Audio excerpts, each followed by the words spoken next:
Bună seara, prieteni! Bine v-am regăsit! Este ora 11 fix.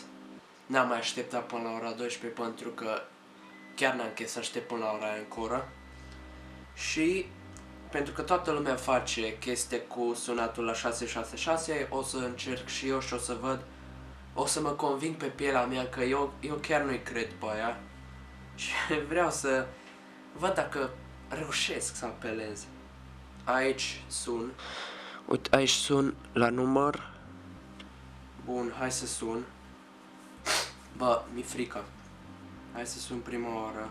Incorrect. Te rugăm să formezi din nou cu mai multă atenție. The dialed number is in... Bă, văd că nu răspunde. O să mai sun o dată. Și o să vedem dacă răspunde, deci I don't know. Acum sun din nou. Ioi, hai să ascultăm. Bă, sună! Ești nebun? Sună! Sună! Bă, ești nebun?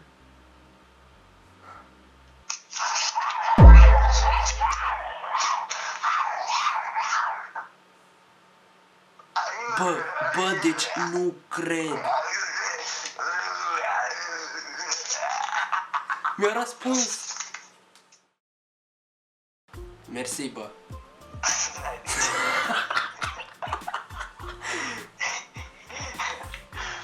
Oamenii subscribe pe link. Deci, bă, faza asta nu e adevărată. Eu l-am sunat pe Kevin și, bă, v-am zis, toată lumea zice că e adevărată, că să sunați și voi, dar nu e adevărată, bă.